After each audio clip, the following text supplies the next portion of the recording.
Uh, yeah.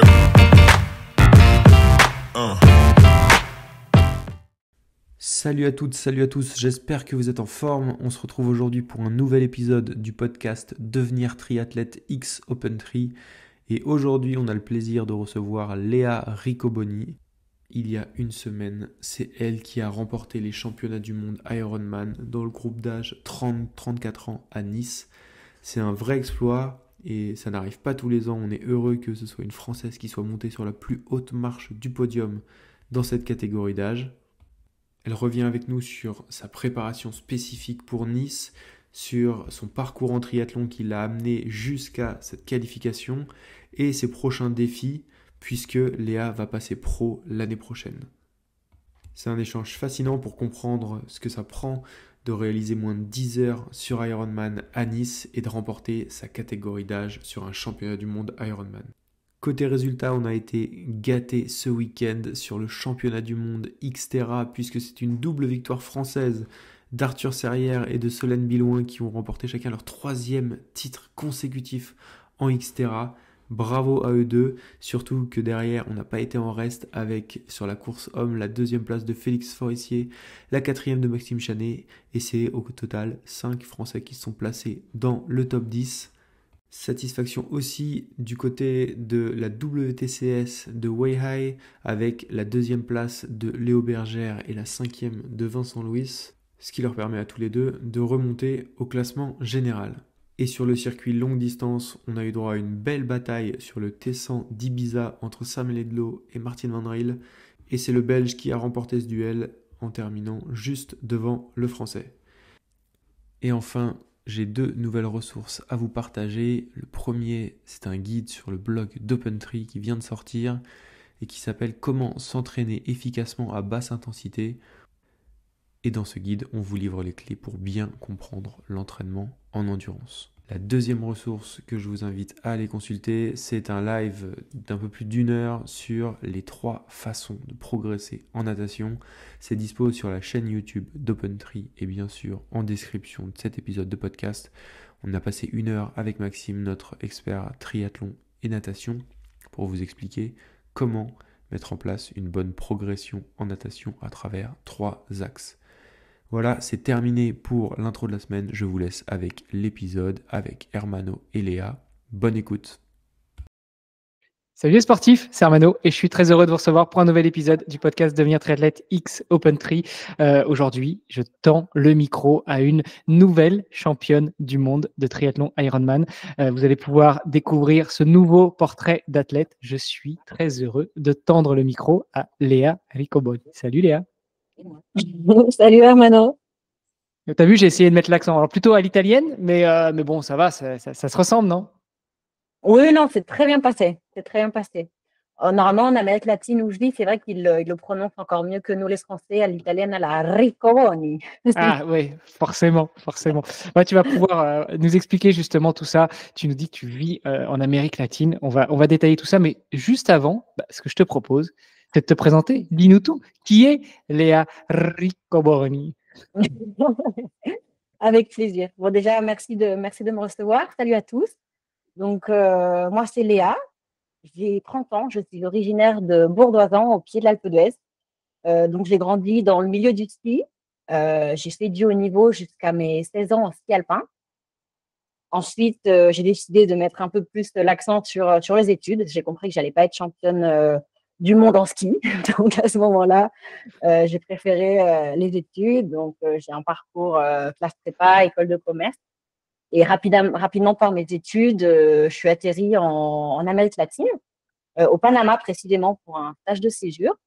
J'ai rencontré mon conjoint actuel là-bas et j'y suis retournée ensuite après mes diplômés et c'est donc au Panama que j'ai commencé le triathlon. Je détestais le vélo, même si j'habitais au pied de l'Alpe d'Huez, j'ai toujours détesté le vélo. Il a fallu que je rencontre un Péruvien au Panama pour commencer à me lancer. Et donc, ça fait 5 ans juste que pour je suis recadrer, passée. parce que tu nous dis tu as 30 ans, tu as fait des études prépa, école de commerce, donc prépa tu finis à 20 ans, école de commerce tu rajoutes 3 ans, donc 23, allez, on va dire 23, 24, 25 ans maximum, c'est là que tu pars au Panama et tu commences le tri il y a 5 ans, quoi. Ouais, j'ai commencé le triathlon il y a 5 ans. Donc, ça fait 5 ans que je suis triathlète amatrice. Donc, au Panama, j'ai trouvé du boulot en marketing et vente, qui sont mes domaines de prédilection. Donc, j'ai continué à travailler dans cette branche jusqu'à l'année dernière. Donc, j'ai travaillé pour des entreprises comme JC Deco, Glovo, Adidas plus récemment. C'est des Et puis boîtes qu'on l'année connaît pas, c'est dernière, bizarre. non, c'est vrai que j'ai l'idée, c'était de faire carrière en vente et marketing. Et puis, j'avais pas du tout prévu de tomber aussi amoureuse du sport. Et me voilà, quelques années plus tard, j'ai démissionné, j'ai tout laissé de côté. Et puis, l'idée, c'est de passer pro là en 2020.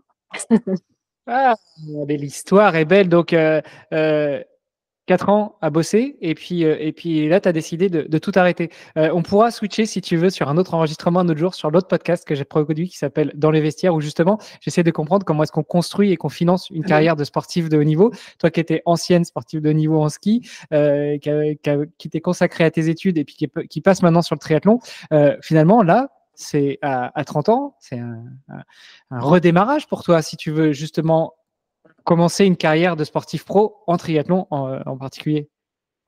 Ah, effectivement, c'était un démarrage, mais si je peux être très, très honnête, j'ai aussi l'impression que tout mon background professionnel et académique aussi, hein, d'avoir étudié autant la vente, le marketing, la communication, c'est des skills qui, à l'heure actuelle, m'aident beaucoup à ce démarrage de carrière. Pour tout ce qui est négociation, PR, finalement, je pense que quand on est sportif professionnel, il faut savoir gérer sa personal brand. Et c'est vrai que mon background académique, je pense, m'aide pas mal sur ce point-là. Euh, Quelle mouche t'a piqué déjà quand tu découvres le triathlon alors que tu n'aimes pas le vélo, malgré le fait que tu sois né au pied de l'Alpe d'Huez? Non, alors c'est sûr que maintenant que je connais ma VO2 max, j'aurais vraiment dû faire du ski de fond et pas du ski alpin. Je serais allée beaucoup plus loin. Non, alors bon. Après, dès que j'ai arrêté le ski de haut niveau, donc j'avais 16 ans, j'ai commencé à beaucoup courir parce que je me suis retrouvée en fait avec un corps qui me plaisait plus. Je pense que j'ai des préparateurs physiques pendant mon adolescence qui n'ont pas été top top. Donc j'étais au comité du Dauphiné à l'époque. J'ai étudié à Villard-de-Lans. J'étais en 4 ans là-haut, au Pôle Espoir. Et c'est vrai qu'à 15 ans, on faisait des choses très, très, très lourdes en muscu, hein, vraiment littéralement. J'étais à 90 kilos au demi-squat, 230 à la presse. Donc, j'ai commencé à prendre un corps assez large, musclé. J'ai perdu en agilité, et c'est ce qui a fait que j'ai un peu galéré ensuite à finir mes manches en slalom, hein. Moi, avec mon gabarit, ma spécialité, c'était le slalom spécial. Et puis, du coup, quand j'ai arrêté le ski pour me retrouver un peu dans mon corps, j'ai commencé à beaucoup courir. En plus, bon, j'étais à l'internat, je partageais ma chambre, donc c'était chouette aussi d'être un peu toute seule à cette époque-là, d'aller courir toute seule. Et du coup, voilà, c'est vrai que courir, c'est quelque chose qui commençait déjà à me plaire, même en école de commerce, j'avais continué. Premier semi-marathon, j'ai toujours été très compétitive, donc dès que j'avais des petits résultats, c'était chouette. Et puis au Panama, donc pendant mon année de césure où j'étais chez Adidas, Amérique latine au Panama, j'ai continué à courir. Et puis alors là-bas, les prize money ils étaient déjà en cash. Donc à l'époque étudiante, c'était cool, ça me payait mon loyer un petit peu. Et donc j'ai rencontré Louis, mon conjoint actuel, qui lui avait déjà fait du triathlon. Et puis lui, il adorait déjà le vélo. Et donc il voulait un peu que je l'accompagne aussi à pédaler. Et à cette époque-là, ça a été vraiment que par amour pour lui. Donc, pendant mon spring break, il m'a dit, ouais, il faut que tu viennes à Panama. Il y a un événement qui s'appelle l'Ocean to Ocean.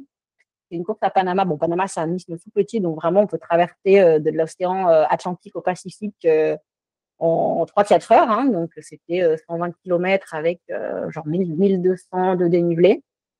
Il m'a trouvé le vélo, il m'a trouvé aussi les chaussures à clip de vélo. Et puis moi, je lui ai dit, mais attends, mais j'ai jamais utilisé ça. Je me suis entraînée en spinning à la salle de sport, tout ça, c'est mort. Du coup, je l'ai suivi, je l'ai fait avec lui, avec des chaussures des chaussures de running sur des pédales à clip. Et j'ai plutôt bien suivi, ça s'est plutôt bien passé. Et là, il s'est dit, là, il y a du potentiel. Il m'a demandé si je savais nager.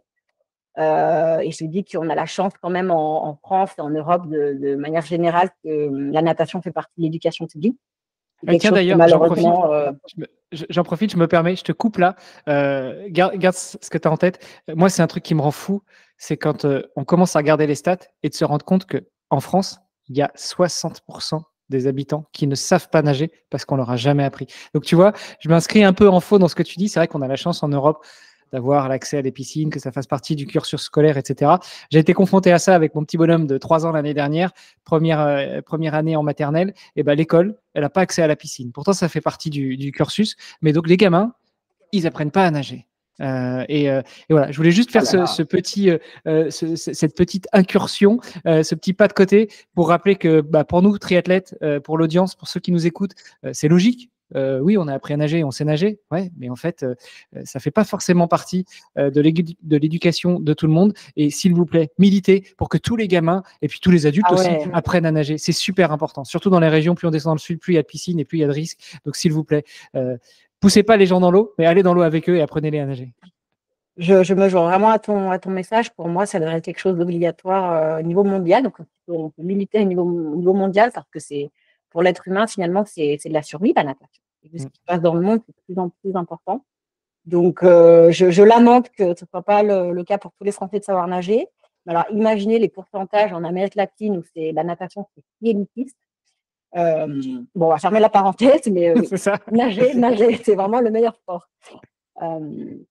Donc voilà, je savais nager. Bon, en plus, je vais faire une mini parenthèse sur une autre partie de ma vie parce que c'est trop long à raconter. Mais mes parents ont une affaire au Brésil. Donc en vrai, mon premier contact avec l'Amérique latine, c'est de 2004 au Brésil.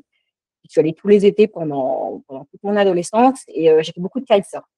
Donc c'est vrai que j'étais quand même quelqu'un d'assez aquatique. J'avais jamais fait des longueurs de piscine non plus, mais le fait d'avoir fait autant de sports différents petites, voilà, une bonne proprioception. Donc j'ai rapidement progressé en natation. Je suis pas partie de ski loin, on va dire. Et puis premier triathlon en sprint avec VTT, je gagne. Allez, on va pour l'Olympique, je gagne. Bon, faut faire un 73. Qu'est-ce que c'est? J'en avais aucune idée du monde d'Ironman, tout ça. Je suivais vraiment mon copain, je suis vraiment lui là-dedans.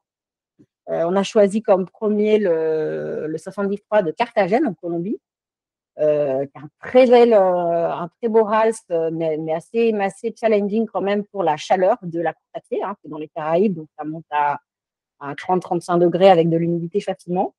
Et puis à ce moment-là, on n'avait pas encore d'entraîneur, on s'entraînait tout seul.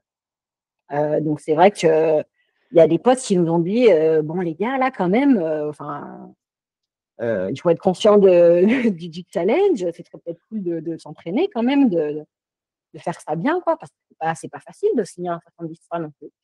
Et donc, à 2 mois de la course, on a commencé à s'entraîner dans une équipe de triathlon.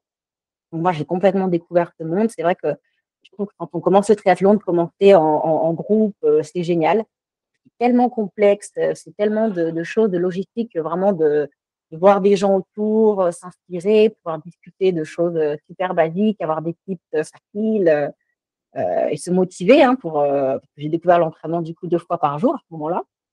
Donc j'ai adoré, ça m'a vraiment piqué. Bon, en plus Panama pour commencer le triathlon, c'est 30 degrés toute l'année. Il y a pire.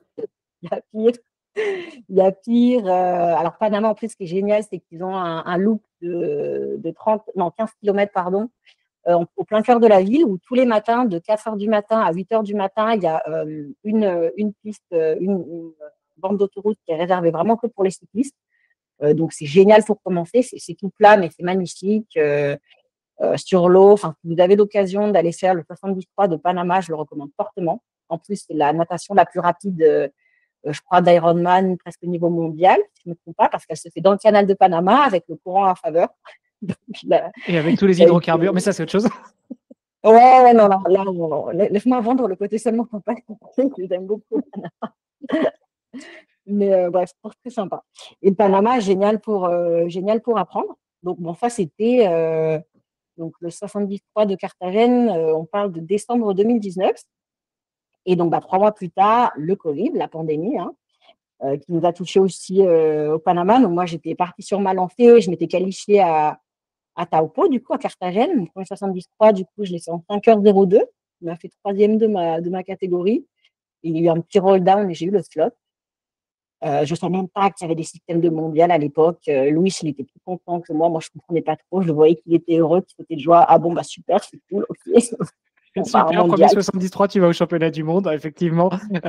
Oui, ça me fait toujours halluciner, mais j'adore ça. C'est cette innocence de celles et ceux qui, les premières années, les premiers triathlons, se lancent dans l'aventure et puis qui finalement se découvrent certaines capacités, et en particulier dans la performance, et qui sont parachutés finalement dans le presque haut niveau, même au niveau amateur, au sens noble du terme, qui se retrouvent parachutés parmi les meilleurs, quoi. Alors que toi, c'est ton premier 73, donc premier 73, et bim, t'enchaînes sur les championnats du monde. Pas mal.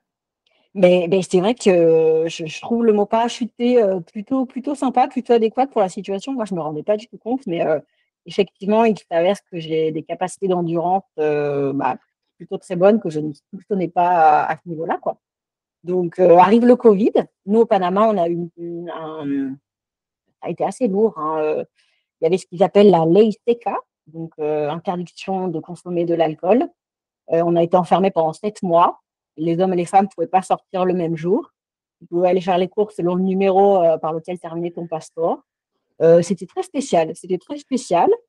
Heureusement, on a eu la présence d'esprit de vite acheter un home trainer. Moi, je ne savais même pas que ça existait. À nouveau, c'est vraiment Louis là heureusement, il a été plutôt rapide parce qu'après, les stocks se sont épuisés. Parce qu'au Panama, vu que c'est beau toute l'année, personne n'entraînait indoor. Personne ne s'entraînait indoor. Donc, ça a été super chouette. Moi, je suis devenue une grosse fanade de Swish, mais vraiment mal. Les compétitions en ligne, tout ça, au point qu'on a commencé à se battre avec Louis, mon copain, pour le home trainer. Donc, on a dû en acheter un deuxième. Parce que moi, je lui disais, non, mais attends, j'ai priorité parce que moi, je fais des podiums, toi, non. Donc là ça a été genre. Non, mais Louis, il faut être gentleman aussi, mince. C'était point d'inflexion. Et du coup, je me suis découverte, ça m'a vraiment aidé à progresser en cyclisme. J'étais déjà bonne coureuse. Bon, la natation, c'était pas ouf, mais bon, ça allait. Mais c'est vrai que le Covid, c'est ce qui m'a permis de vraiment développer mon cyclisme parce que j'ai découvert les watts. Je ne m'entraînais pas du tout avec les watts encore à ce moment-là. Donc voilà, des nouveaux data. Et tout ça, tu l'as dit, c'était après ton premier 73, juste avant que le Covid hit, Ouais. que le Covid attaque.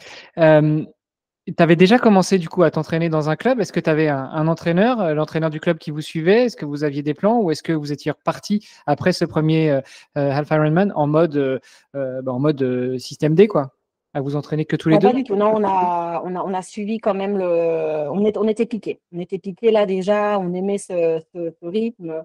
Moi, on va peut-être le développer plus tard, mais je suis vraiment à fond data. Donc, bon, en Amérique, c'est très Training Peaks, hein. Je salue quand même les amis de Nolio. J'ai étudié avec eux à Villars. Mais c'est vrai qu'en Excellent. Amérique latine, ouais. François, ouais. Donc, je sais que c'est super ce qu'ils font, mais chaque nous en Amérique latine, c'est très Training Peaks. Donc, moi, la découverte de Training Peaks, que les petits workouts passent vert, mais c'était incroyable. J'étais complètement fan. Je trouvais ça génial. Donc, non, on était déjà quand même structurés. On était bien structurés. Moi, là, c'est une question que je m'entraîne toute seule. Et tu disais que cette période de Covid dure au Panama t'a permis justement de progresser en vélo, d'apprendre comment t'entraîner sur le vélo, quelles données, quelles data, quelles métriques se suivre, j'imagine les analyser, etc. Je pense que ton background académique t'a aussi un petit peu aidé à comprendre les chiffres et à analyser tout ça. En faisant un jump sur le post-Covid, justement, quel a été l'effet pour toi de remonter sur un vélo, sur la terre ferme, vraiment dans la rue, parmi les gens? Parce qu'il y en a beaucoup qui, pendant le Covid, même en Europe, où on a eu un Covid, on a eu des restrictions un petit peu plus light qu'au Panama. On n'est pas resté enfermé 7 mois. Les hommes et les femmes pouvaient sortir au même moment, etc. Mais il y en a beaucoup qui ont finalement déchanté parce que le vélo dans la vraie vie, c'est pas le vélo dans son salon, tout à plat, avec personne qui te frôle, etc., quoi. Donc, de ton côté, ça s'est passé comment, ce retour à la vraie vie, à la vie normale avec le vélo? Eh ben, plutôt tout le contraire, parce que figure-toi que du coup, le Panama, c'est très plat. On s'entraînait que sur du plat. Et moi, avec les découvertes des watts et surtout les watts kilos, je me suis découvert un profil plutôt escaladeuse, quoi. J'ai une morphologie qui s'y prête.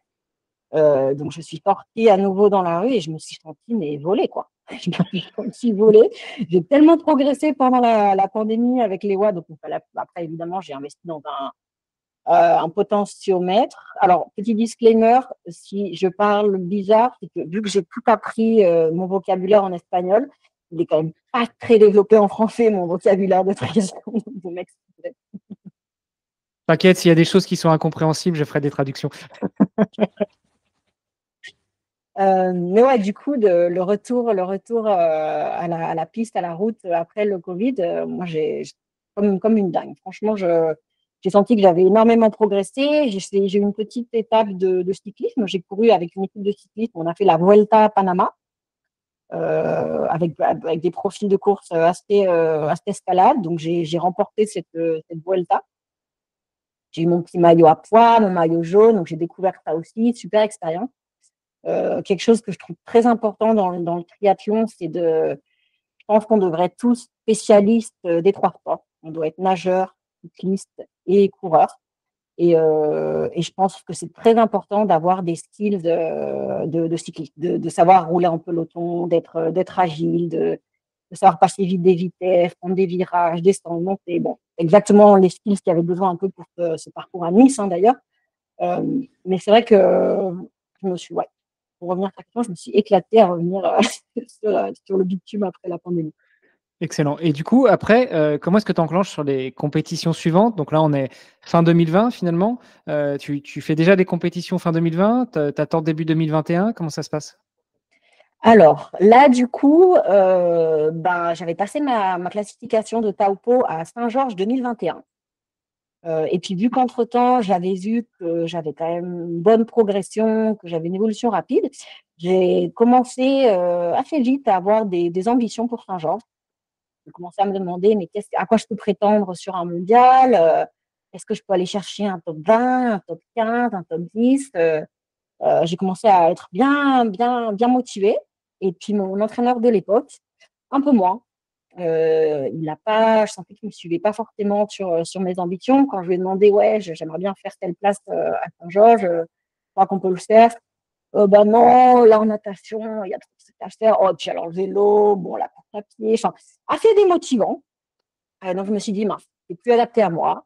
En plus, les entraînements groupaux, en groupe, c'était plutôt bien, mais je sentais qu'il y avait quand même beaucoup de copier-coller de planning et que j'étais déjà à un moment où je voulais plus de personnalisation. Donc, début 2021, switch, je change d'entraîneur. Je passe avec mon entraîneur actuel, Miguel Angel Ponte, un Vénézuélien qui vit à Panama. Mon équipe, c'était Multisport Coach. Et puis, pour préparer mon road to St. George, j'essaye d'avoir des expériences un peu différentes. Je fais par exemple, au mois d'avril, j'ai fait le port de montagne, le Alto de Letra, en Colombie, qui est un des plus longs ports de montagne au monde. C'est 90 km avec 4000 de dénivelé, tout continu. Donc, un beau vélo de 5h30 tout en montée, sympa. J'ai aussi mis au calendrier le triathlon d'Alpe d'Huez, que j'ai fait Voilà, à la maison. en juillet 2021. Très, très grande expérience, le triathlon de l'Alpe, revenir à la maison. C'est vrai que moi, j'étais partie de chez moi en coureuse. Mes parents n'avaient pas encore visualisé à l'époque l'importance qu'avait pu prendre le triathlon dans ma vie. Même ma mère, quand je lui ai dit la première fois, ouais, maman, je commence à faire un peu de compète en triathlon, elle m'a dit, mais attends, mais il te manque au moins 15 cm de jambes, non, pour faire ce genre de sport. Pas du tout la foi en moi, quoi. Et bon, l'occasion de revenir en France, de rassembler un peu la famille et puis de leur montrer, quoi, le triathlon de l'Alpe, en plus à la maison. Moi, sachant que je veux préciser que la montée de l'Alpe, je l'ai fait pour la première fois de ma vie en vélo à mes 25 ans. J'ai fait toute ma vie en voiture, mais pour la première fois en vélo à mes 25 ans, parce que Louis, latino, fan du Tour de France, évidemment, il m'a dit, mais attends, on la fasse quand même à un moment. Moi, je ne vais pas chez toi si on ne la fait pas. Bon, d'accord. Et puis, triathlon de l'Alpe, incroyable expérience. Hein, J'imagine que tu connais un peu les distances, tout ça. C'est vrai que c'est un sacré morceau quand même. Et incroyable, incroyable. Bon, j'ai gagné la générale amateur donc en 2021, 10e avec les pros. Actuellement, ça reste quand même, je pense, la course que j'ai le plus souffert avec Hawaï quand même, avec Hawaï l'année dernière. Très, très dur. Très, très dur ce triathlon, mais bon, magnifique et beaucoup d'émotions à faire ça à la maison. Il faut que je le refasse. Je pense le refaire l'année prochaine. Et puis, du coup, toutes ces belles épreuves m'ont vachement préparé pour Saint-Georges. Parce qu'après les 3200 mètres de dénivelé de l'Alpe, les 1500 de Saint-Georges, c'était tranquille. Facile. Puis Saint-Georges, c'est pas le même climat que l'Alpe d'Huez non plus, donc ça doit être plus agréable, non? Alors, Saint-Georges, pour arriver à Saint-Georges, ça a été quand même une année spéciale, Saint-Georges, nous, en 2021, parce que on a eu la tornade. Je sais pas si tu te rappelles. C'est vrai. L'année d'après, en 2022, c'était le froid polaire. Nous, c'était la tornade en 2021. Et donc déjà, pour Saint-Georges, là, voilà, j'avais continué à progresser. Ma progression elle a été super bonne aussi avec mon nouvel entraîneur, qui était très data, très personnalisé. Vraiment, mon entraîneur actuel, hein, on s'entend super bien et on fait plein de choses vraiment sympas ensemble. Et du coup, Saint-Georges, officiellement, je voulais faire un top 10 et je rêvais d'un podium. Je savais que c'était les 5 premières qui montaient sur le podium, donc je rêvais quand même d'un top 5 à Saint-Georges. Natation qui était déjà plutôt correcte à l'époque, hein, j'avais nagé en 33. Et puis alors le vélo, je suis partie donc en pleine tornade, les vélos volés en T2. Louis, au lieu de m'encourager, il m'a dit Léa, seguridad ante todo, sécurité avant tout. Ça me faisait flipper. C'était quand même assez flippant l'ambiance de Saint-Jean à ce moment-là. Et puis moi, alors, il s'est passé quelque chose que jusqu'à maintenant, je n'ai pas réussi à reproduire. Ça m'a transcendé et j'ai atteint l'état de flow. J'ai atteint l'état de flow par un peu l'adversité autour. Donc, j'ai très peu de souvenirs du vélo parce que j'étais justement dans cet état de. Je volais, quoi. Donc, j'ai très peu de souvenirs. J'étais juste très, très concentrée. Abstraction des éléments. Il fallait juste que j'avance. Et puis, j'ai posé le vélo en transition. J'étais en T2, j'étais 6e. Et puis, je suis remontée à la 3e place pendant la course à pied. Donc, j'ai atteint mon objectif. J'ai fait ce podium à Saint-Georges en 2021, top 3. Alors, je suis consciente que c'était une année avec peut-être un peu moins de niveau parce que, de par la pandémie, je sais que beaucoup d'Européennes n'ont pas pu aller à Saint-Georges cette année-là. Mais bon, de celles qui étaient, moi, ça s'est bien passé. C'est le jeu, hein, de toute façon. Et donc, voilà, ça, c'était incroyable, Saint-Georges. Après, qu'est-ce que j'ai fait? Après, j'ai fait Panama 2022, où là, c'était à la maison, il n'y avait pas de professionnel, donc l'objectif, c'était de gagner la générale. J'ai gagné la générale. Et ensuite, on a déménagé au Chili. Pour le boulot. Donc, Louis et moi, on s'est rencontrés chez Adidas, justement. Adidas, ça a vraiment beaucoup à voir dans nos vies. Et donc, pour Adidas, on a déménagé au Chili. Donc là, au Panama, moi, j'avais déjà un certain statut. Vu que le Panama, c'était tout petit, j'avais déjà des sponsors. J'ai commencé à bien me débrouiller niveau notoriété. Et au Chili, j'ai dû repartir de zéro. Personne ne me connaissait. Donc, il fallait à nouveau faire des bons résultats pour hello, je suis là. Et puis, j'ai rapidement eu. Alors, quand j'ai commencé le truc, moi, j'avais pas du tout l'ambition de faire du full Ironman. Je trouvais que c'était vraiment pour les grands malades. Et puis, je me suis mis dans la tête, non, je veux faire un full Ironman encore dans la catégorie 25-29. Je veux faire un mondial Ironman dans la catégorie 25-29 et je veux refaire un podium mondial dans la catégorie 25-29. Non, vraiment, de façon très honnête, j'ai fait ce schéma dans ma tête et c'était les objectifs. Et du coup, t'enclenches sur quoi? C'est quoi ton premier. Est-ce que le plan se réalise? Et puis, quel sera ton premier full? Alors, du coup, le plan se réalise. Après, pour rapidement me faire connaître au Chili, je parle un peu de tout ce côté notoriété parce que je pense que vraiment, je prépare peut-être plus ou moins inconsciemment ce saut au statut de professionnel depuis quelques années, hein, depuis que j'ai compris que les réseaux sociaux, ça aide quand même pour financer une carrière. Donc, c'est vrai que, bon, en plus, je trouve qu'en Amérique latine, il y a un usage un peu des réseaux sociaux un peu différent de l'Europe. Donc, moi, très rapidement, j'ai surfé sur la vague, quoi. J'ai vraiment commencé à partager beaucoup de contenu. Je pensais être quelqu'un de relativement pédagogue, hein. J'ai travaillé beaucoup comme monitrice de ski aussi. C'est vrai que j'aime transmettre. Donc, bon, à partager beaucoup sur les réseaux. Je savais qu'il fallait que je me fasse connaître par ce biais aussi au Chili pour retrouver des sponsors, hein, parce que du coup, tous mes sponsors de Panama, ciao. Donc, j'ai participé à peine en arrivant au challenge de Puerto Vara, qui est une course du concurrent Ironman, un challenge magnifique. Alors, je suis dans la Patagonie avec sur des volcans incroyables. Si vous voulez aller voir des sacrés paysages aussi, le Chili, c'est vraiment top. Et donc, tout de suite, j'ai gagné la générale amateur sur cette course. Donc, c'est vrai que j'ai pu marquer un grand coup dès le début et j'ai retrouvé des sponsors là-bas.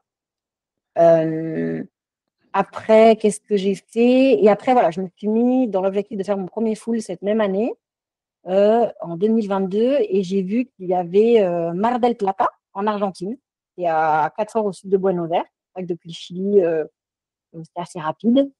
Et je savais que bon, c'était au mois de décembre. Décembre en Argentine, je pensais qu'il n'y avait pas grand monde qui allait venir quand même. Et donc, voilà, on est parti pour préparer mon premier full. Gros changement au niveau de l'entraînement, mais j'ai bien aimé. C'est vrai que quand on commence à préparer un full, voilà, faut faire beaucoup de zone 2, du volume. Au début, on a l'impression qu'on se traîne, et puis bon, on comprend que c'est important de faire du volume. J'ai dû mettre l'accent sur la nutrition, hein, parce que c'est un des gros facteurs qui change, je trouve, entre le half et le full, c'est de vraiment se connaître à fond au niveau nutrition. Et puis, go l'Argentine. Alors, c'était ouf, c'était pendant le mondial de football de cette année-là, ils avaient ça en décembre, du coup. Et moi, c'était un 4 décembre, le jour où jouait la France en quart de finale. Et j'avais fait la surprise d'inviter mon papa aussi. Il était venu du Brésil en Argentine. Et il était du coup dans les rues avec son drapeau français. Et les gens le félicitaient de partout parce que la France avait gagné. On ne savait pas encore que après l'Argentine allait nous finale. Bref. Voilà, c'est ça. Normalement, on ne parle pas trop de foot dans le podcast Devenir Tri, mais là, tu as le droit. Là, oui, pas du tout, t'aimes pas du tout. Non, c'est pas le foot que j'aime pas, c'est l'état d'esprit de certains footballeurs et parfois les contre-valeurs qui sont transmises. Mais bon, c'est un autre sujet. Voilà, il faut que j'arrête de faire des parenthèses pendant que mes invités parlent. Et non, du coup, c'était incroyable. Cette première expérience de full Ironman, je savais qu'il n'y avait pas de professionnel à nouveau. À Panama, même si j'avais gagné la générale amatrice, je n'avais pas pu attraper comment on dit en français, l'écharpe. Ouais, le bandeau là, de la ligne, en fait. Le bandeau de la ligne d'arrivée, parce que j'étais partie à la bourre en plus. Donc, il y avait une nana qui avait passé l'arrivée avant moi, alors qu'il y avait mis 7 minutes. Et là, du coup, je rêvais de pouvoir attraper cette écharpe sur une finish line. Je savais qu'il y avait mon papa, c'était mon premier full et incroyable. Ça reste un des plus beaux souvenirs de ma vie, de passer la ligne d'arrivée, donc j'étais la première femme générale en attrapant l'écharpe. Mon papa qui m'a passé le drapeau français à quelques mètres de l'arrivée. Bon, Mar del Plata, c'était magnifique.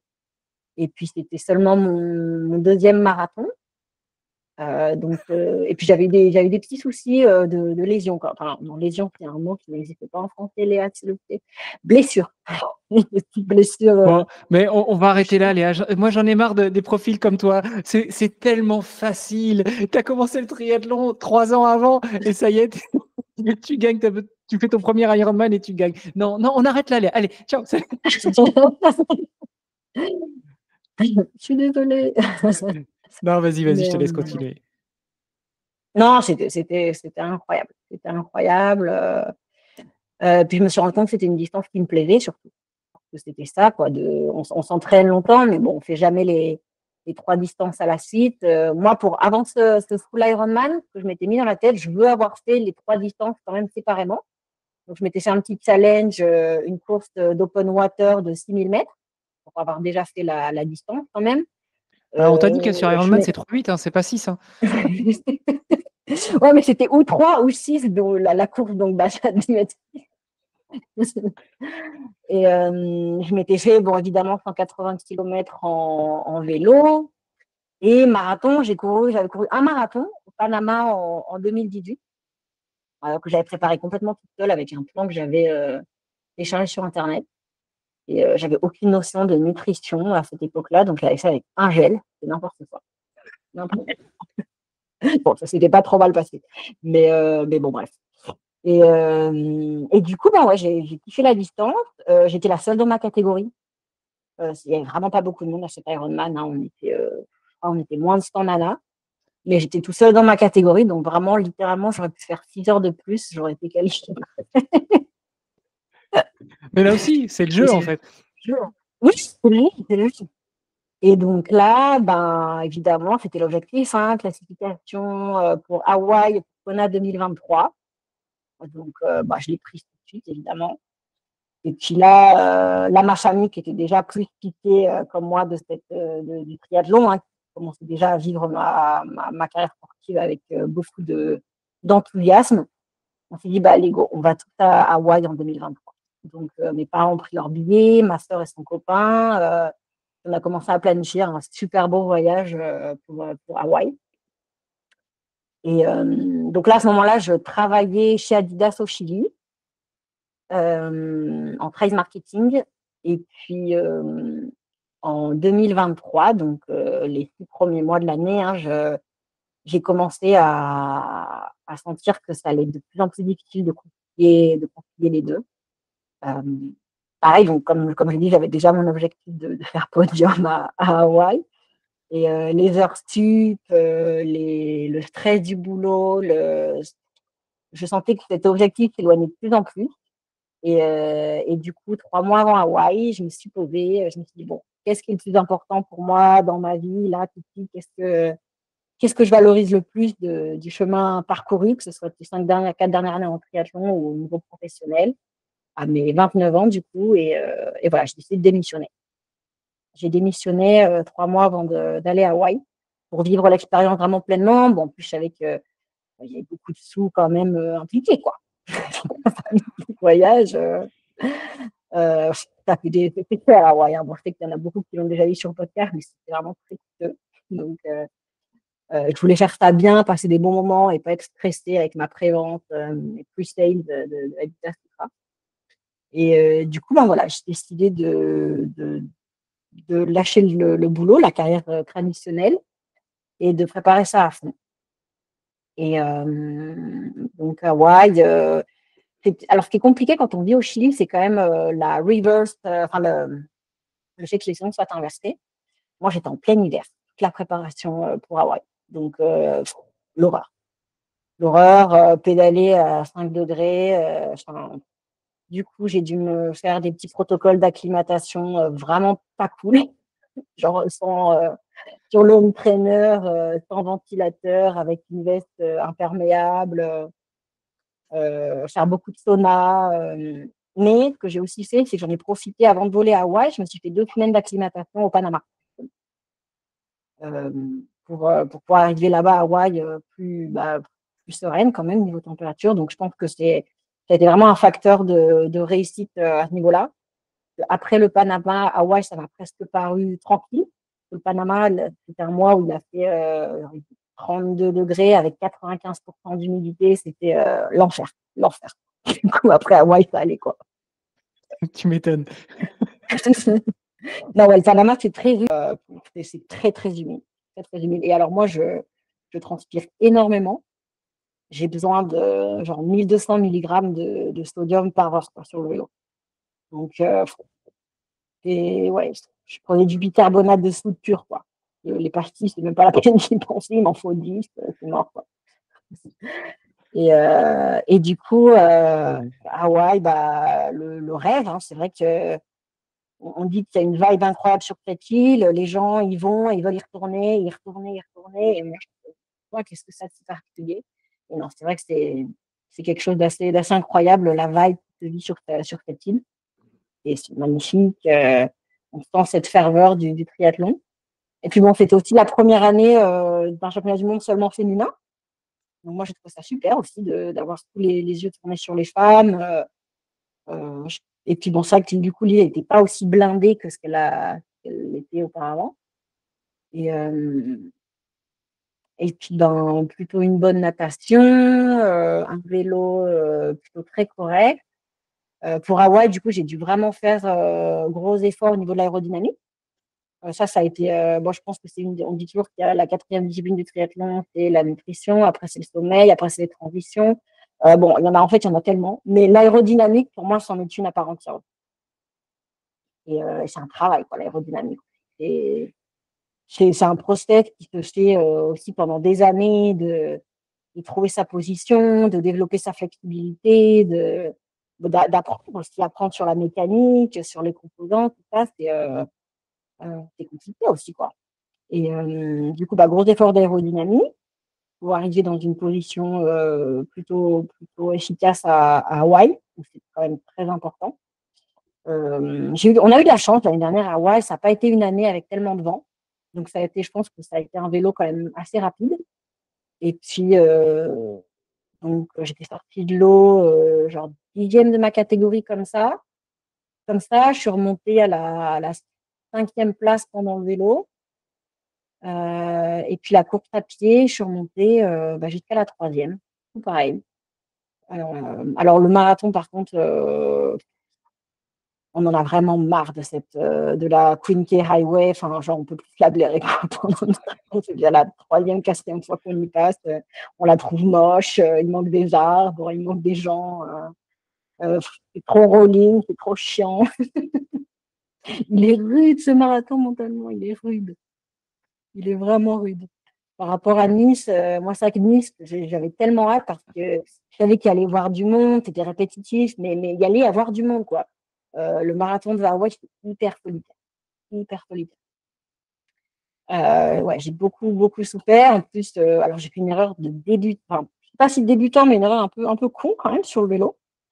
Je m'étais préparé 2 bouteilles chargées avec 90 grammes de carbs que j'ai mis derrière. J'avais 2 porte-bouteilles derrière. Et puis, c'est tellement chaud que toutes les 3-4 premières heures, je prenais que de l'eau de l'organisation fraîche. J'avais de la poudre, des tubes de poudre pour les remplir et me rajouter des carbs.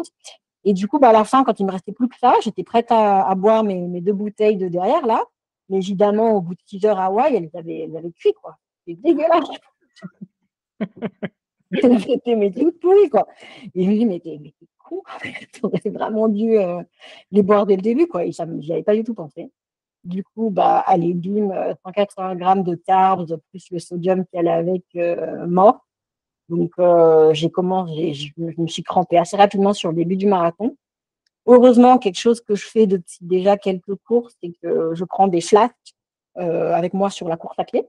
2 flasques de 250 millilitres, les Décathlon, elles sont très bien. Et dedans, je mets vraiment un concentré de sodium.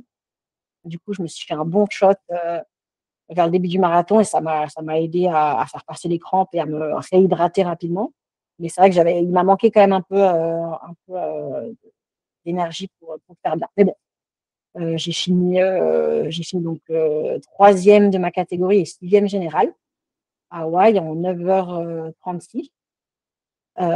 Et super contente, quoi. J'ai vraiment été symétrique. J'aurais fait 3e à un mondial à 73, 3e en full. Donc voilà, j'étais contente. C'était le rêve devant la famille, aussi, pareil, super émouvant, incroyable, incroyable.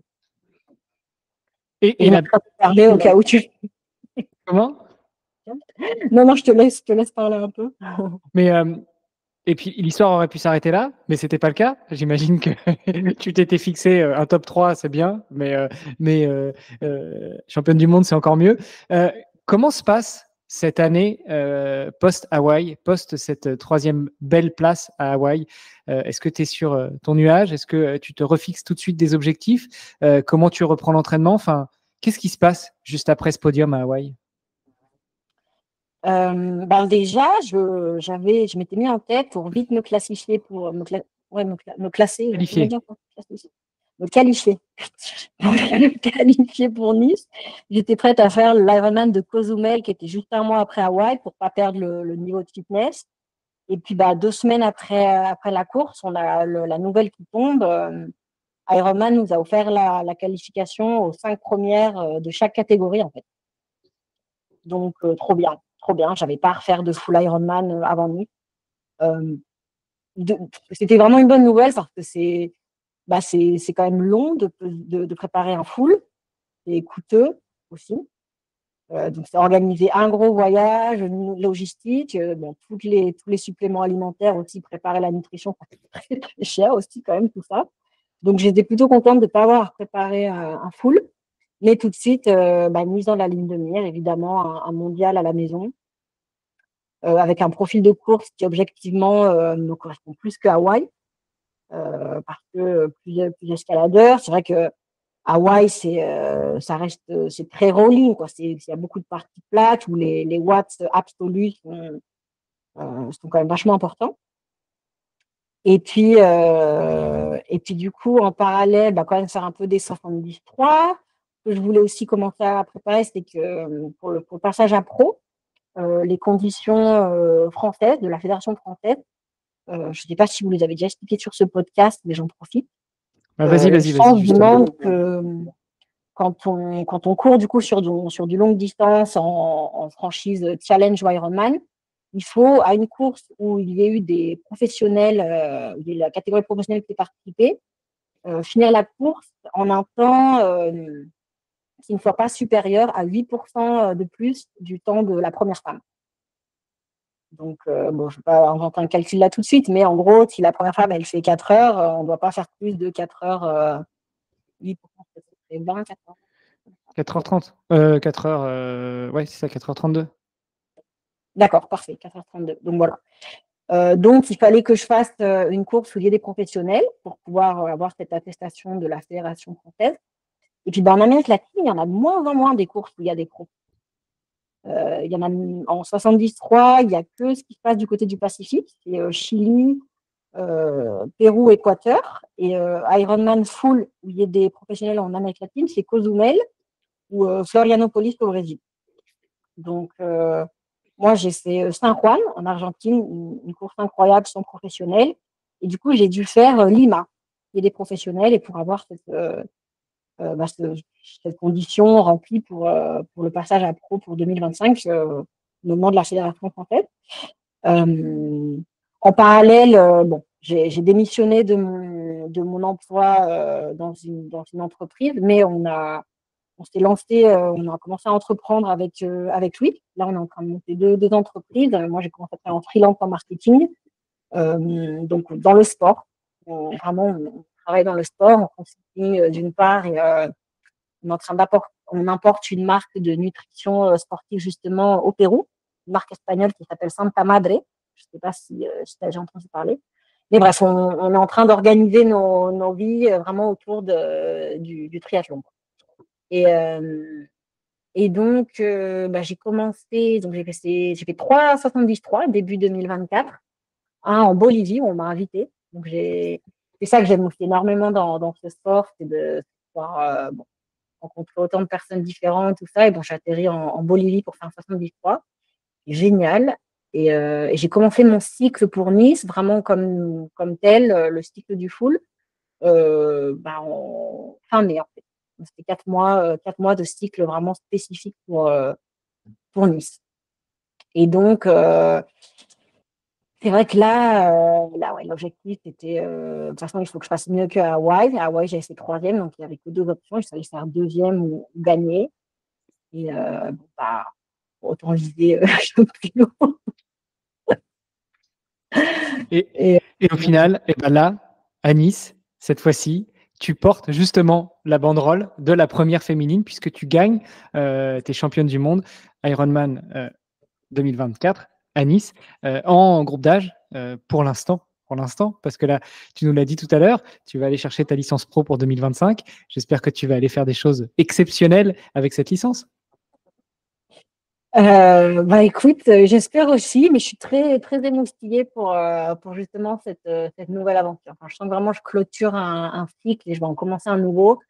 De ce que je m'imagine de courir comme pro, c'est qu'il y a quand même vraiment beaucoup de différences avec les dynamiques de course amateurs. Et j'ai hâte de découvrir ça, j'ai hâte de le vivre. Là, c'est vrai que je peux clôturer ce cycle.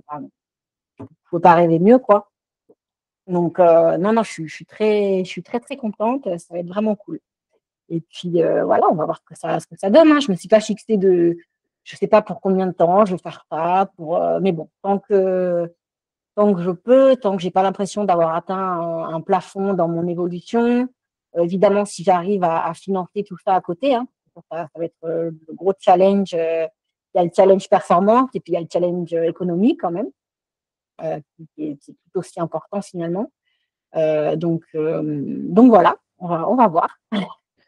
Euh, tu parlais de ces 4 mois de préparation spécifique pour les championnats du monde d'Ironman cette année pour les femmes qui se déroulaient à Nice, que tu as gagné.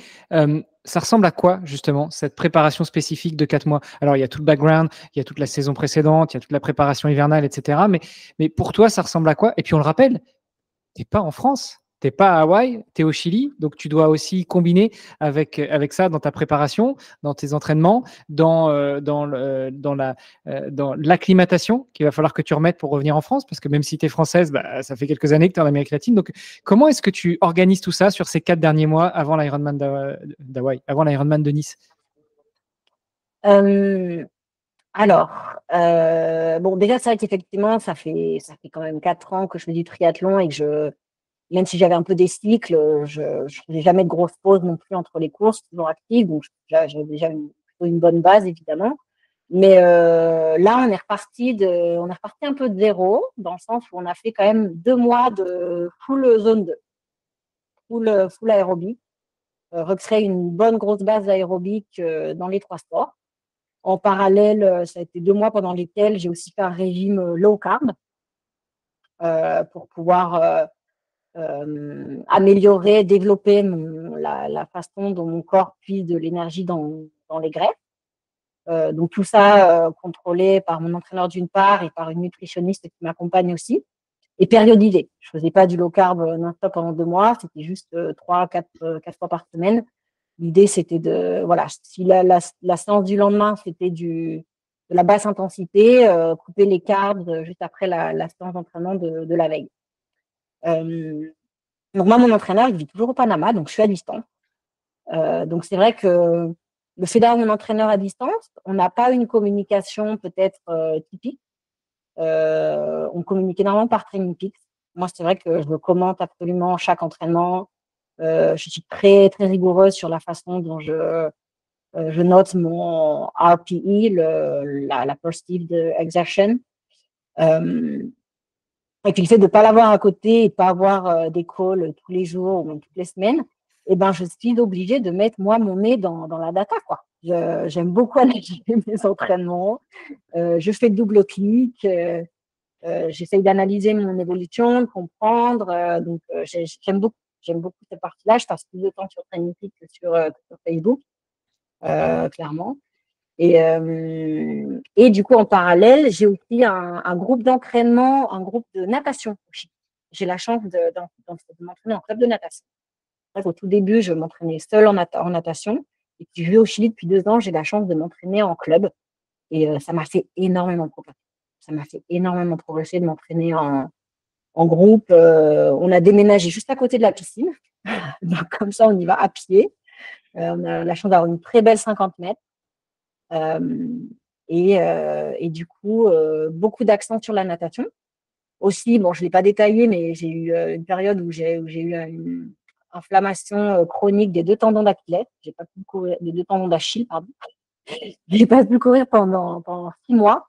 Et donc aussi, pendant cette période, j'ai fait énormément de natation. J'ai compensé le fait de ne pas faire de run par la natation.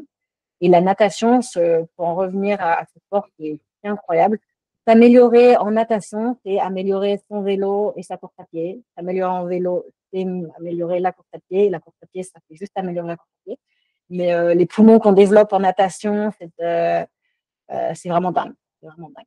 Ouais, puis il faut le rappeler, l'objectif de la natation, surtout quand on n'est pas forcément un nageur, voire un bon nageur, c'est déjà de sortir de l'eau, pas trop éclaté, pour pouvoir monter sur le vélo après et ne pas avoir déjà entamé la partie vélo avec la fatigue qu'on aura accumulée en natation.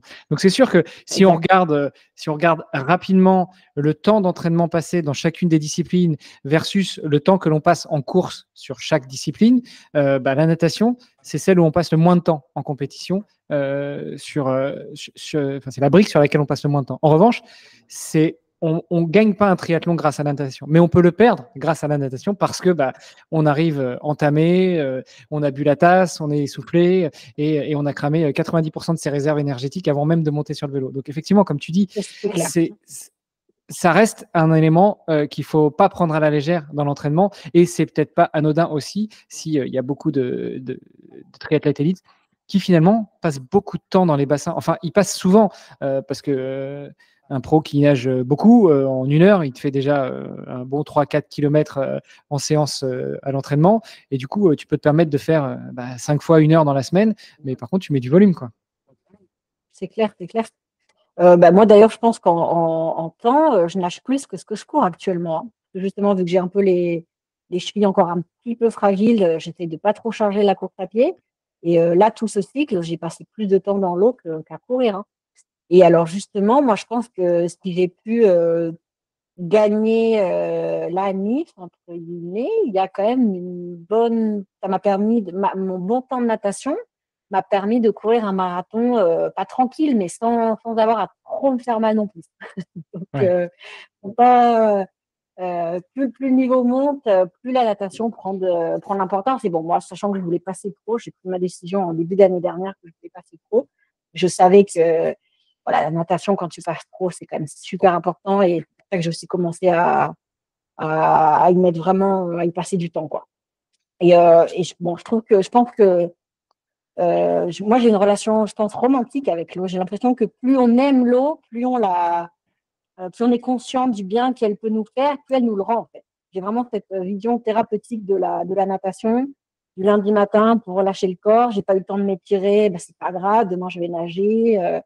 Voilà, si je peux donner un conseil à ceux qui nous écoutent, c'est aimez l'eau. Aimez l'eau, elle vous le rendra.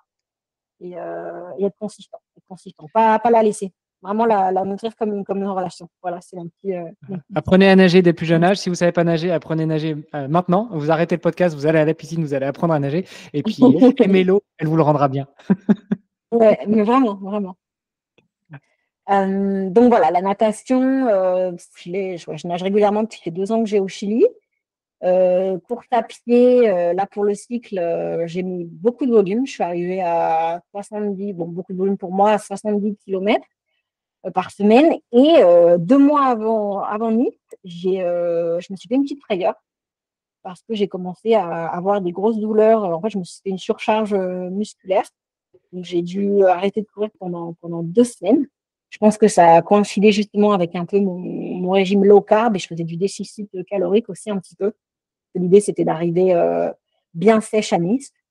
J'avais un objectif de poids à atteindre pour Nice parce que vu que c'est une course avec autant de dénivelé, voilà, on en revient au rapport poids-puissance. Ça joue un rôle important, hein, que ce soit le poids du vélo ou le poids de l'athlète.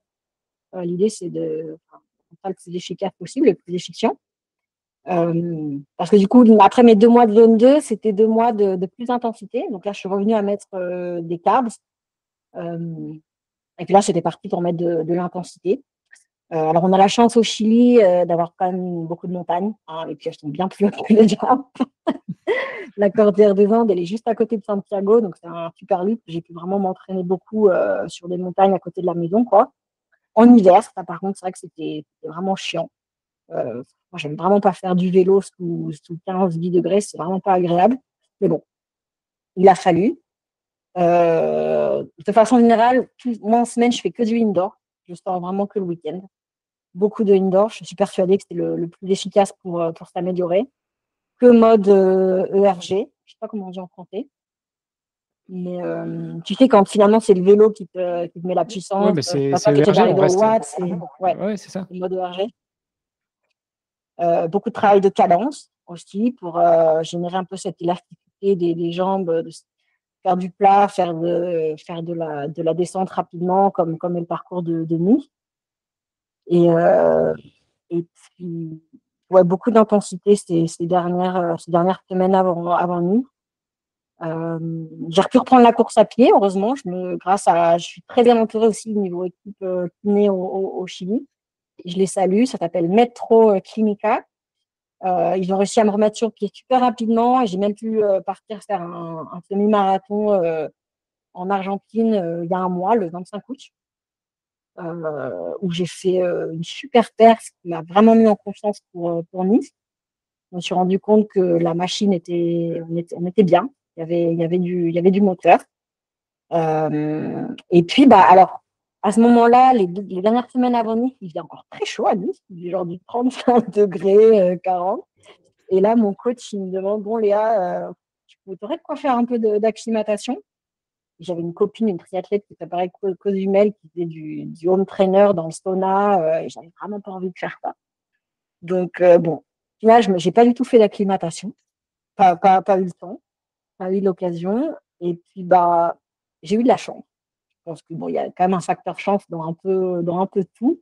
Bah, il a fait plutôt frais à Nice. Il a fait plutôt frais ce dimanche. Pas chaud en tout cas. Donc c'est vrai que moi je pense que j'ai la température parfaite pour moi pour performer.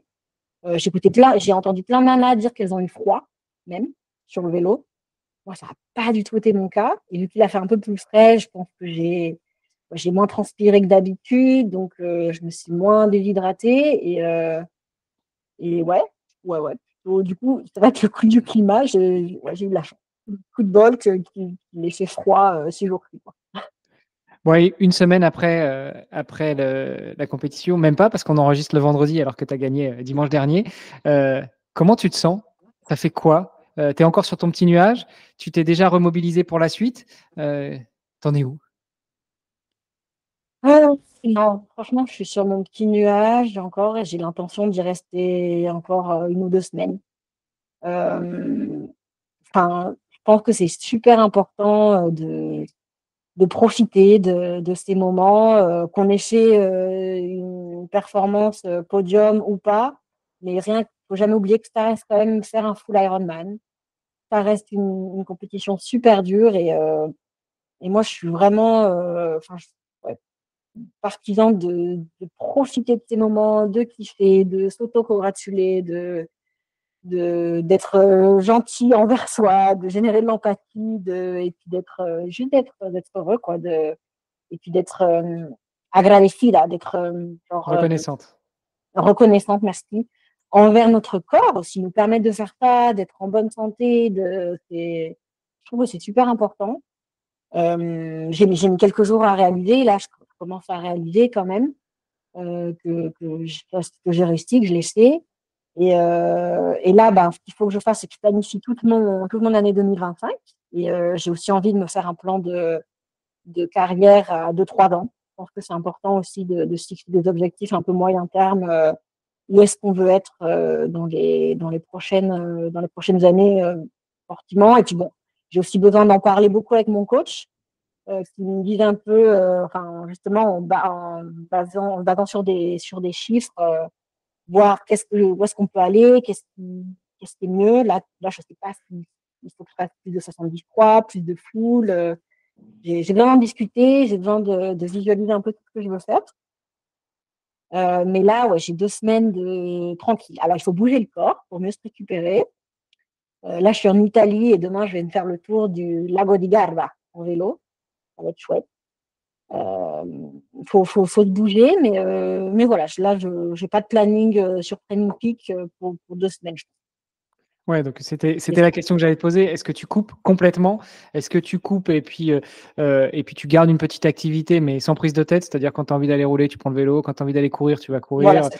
c'est ça. Près du lago di Garda, tu as envie d'aller nager, tu y vas. Enfin, là, tu coupes, mais tu gardes un contact quand même avec une activité physique. Voilà, c'est ça. C'est ça.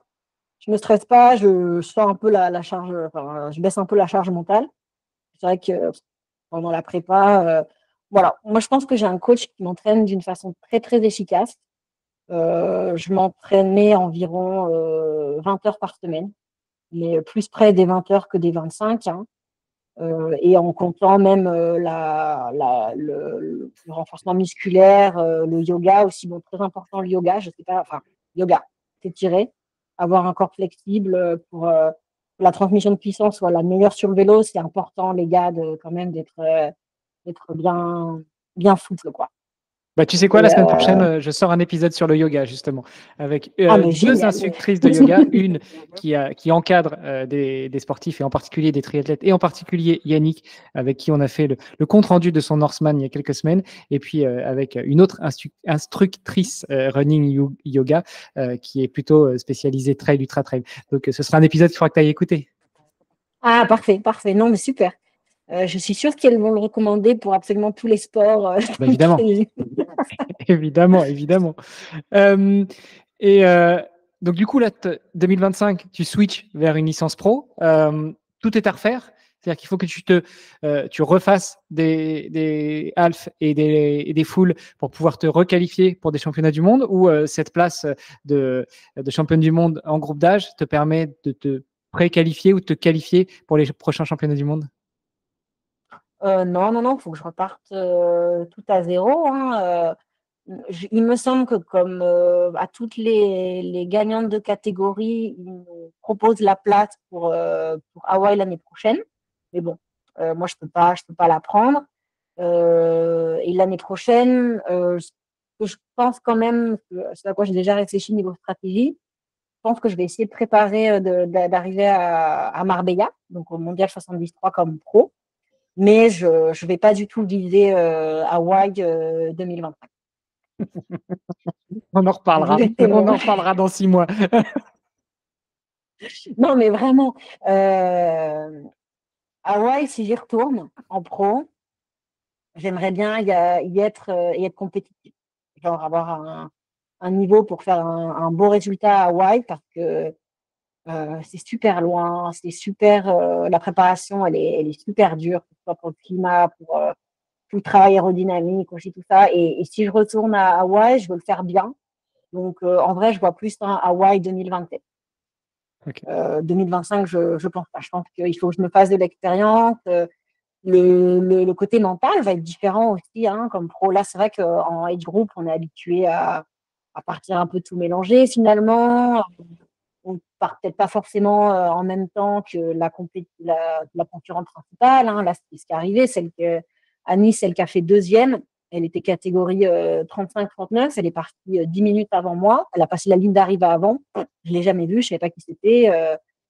J'ai pas eu à faire une bataille au coude à coude avec elle. Je l'avais pas envie vue. J'avais pas. Et tout ça, en passant pro, ça va être super différent, quoi. Ça va être super différent. Donc, je pense que j'ai beaucoup d'expérience à gagner. Pour moi, le triathlon, c'est vraiment un sport d'expérience. Et je veux me laisser le temps de prendre cette expérience, de comprendre comment je fonctionne. Je vais sûrement découvrir d'autres choses sur moi-même, comment je fonctionne mentalement. Et puis, bon, c'est possible que ça se passe pas bien pour moi aussi comme pro, hein. Peut-être que je vais vraiment en chier l'année prochaine, que ça va pas bien se passer. C'est une possibilité aussi. Donc, voilà, je veux commencer cette carrière de façon bah, sûre de ce que je sais, mais aussi consciente de ce que j'ai à apprendre, des nouveaux facteurs qui vont rentrer en compte. Et voilà, avec de l'enthousiasme, mais ouais, une curiosité de continuer à apprendre dans ce sport qui est infini. Moi, je pense que ce qui nous passionne dans le triathlon, c'est que on est en recherche perpétuelle de l'optimisation de notre corps, finalement. Et c'est une quête infinie, quoi. Écoute, ce sont des jolis mots pour clôturer un bel épisode. J'avais une question qui m'échappe, mais c'est pas grave. Écoute, tu connais la tradition. Le podcast s'appelle Devenir triathlète. Toi qui es néo-championne du monde alors que tu as commencé le triathlon il y a 5 ans, si tu te replonges en arrière, qu'est-ce que ce serait ton meilleur conseil justement pour devenir triathlète?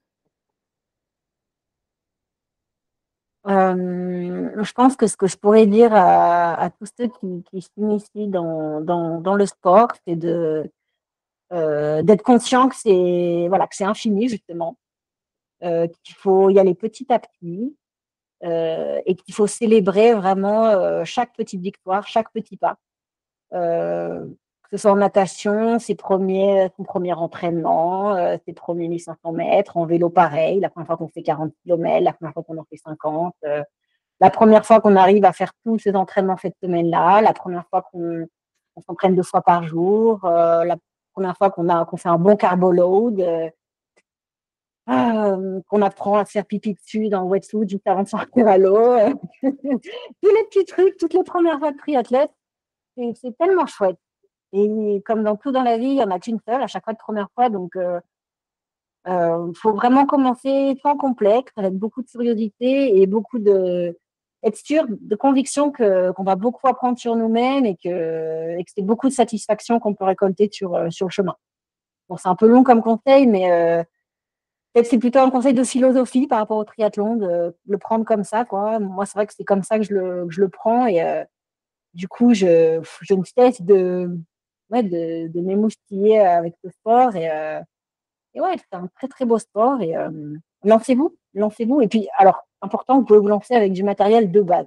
Donc, pas de complexe sur le matériel avec lequel on commence le triathlon. On a tous commencé avec un vélo tout pourri.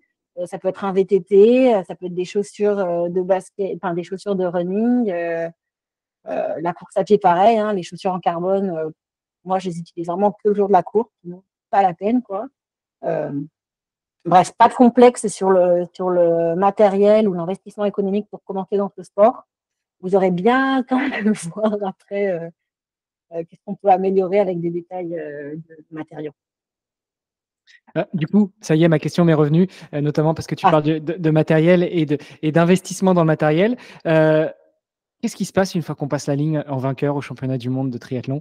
Est-ce que, en distance Ironman, est-ce que les sponsors te tombent dessus, l'argent pleut, ou au contraire, c'est juste une étape supplémentaire dans ton projet de devenir triathlète professionnel et ça te fait gagner en crédibilité auprès des partenaires potentiels? Alors, j'ai quand même une marque de vélo qui m'a écrit là, il y a quelques jours. Donc, l'intention, c'est bien les écouter. Mais non, c'est pas non plus, ça pleut pas non plus, quoi. Mais l'idée, c'est, je pense que, voilà, justement, comme dans tout dans la vie, faut pas attendre que les choses arrivent, il faut essayer d'aller les chercher. Donc moi, là, mon intention, c'est de me marketer à fond avec ce résultat, d'aller moi-même démarcher les marques, les sponsors qui m'intéressent et de faire avancer les choses, mais pas attendre après eux. Pas attendre après eux. Et comment on fait, tiens, Derrière. justement, pour aller démarcher? Alors, tu es un petit peu déjà dans le domaine, avec quelques années chez Adidas, mais comment on fait pour aller démarcher des marques potentielles, des entreprises, qu'elles soient dans le sport ou pas, pour leur dire: «Bah, voilà, j'ai fait, tel ou tel résultat, mon objectif, c'est ça, je cherche, tant d'argent pour pouvoir, construire ma saison. Comment est-ce que vous pouvez m'accompagner?» Comment on fait ça? Eh ben, je pense qu'il faut être conscient que tout est une question de business quand même. Donc, dans cette approche-là, faut se marketer soi-même, être son propre produit. Donc, moi, je considère que voilà, le produit, les haricots Bonnie, qu'est-ce que j'ai à offrir?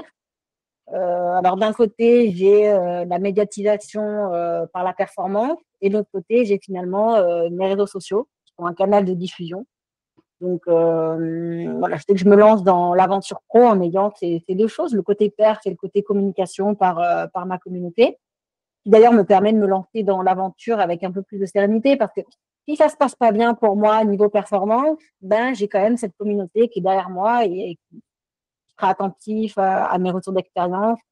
Et c'est l'avantage qu'on a quand même dans le triathlon quand on vend une communauté, c'est que c'est une communauté niche, certes, mais justement très engage, avec un pouvoir d'achat quand même plutôt élevé, hein, on va pas se mentir quand même si enfin, les triathlètes n'ont pas peur de dépenser en général quand même. Euh, donc l'idée, c'est de s'approcher de ces marques en soyant conscient de qu'est-ce que j'ai à offrir euh, et voilà, de se vendre finalement, donc avec un beau CV sportif, un beau, enfin, quand je dis beau, pas forcément niveau résultat, mais voilà, du- un beau PPT, un beau InDesign, une petite vidéo, quelque chose. essayer d'être présent sur plusieurs réseaux. Moi, là, l'idée en passant pro, c'est d'activer LinkedIn aussi, vu que ça va être une activité professionnelle, de aussi faire un peu, bouger un peu sur LinkedIn de ce côté-là. D'ailleurs, tu m'as toujours pas accepté sur LinkedIn. Mais bon, ça, c'est en aparté. Et justement, comme je te disais, je vais commencer maintenant à m'y mettre sérieusement. Mais non, voilà. Bon, après, c'est beaucoup de je pense qu'il faut pas avoir osé d'aller taper les portes, et puis de croire en soi et de montrer cette confiance aussi. Ouais, je pense pas que j'ai la recette secrète, hein, mais bon, je vais essayer.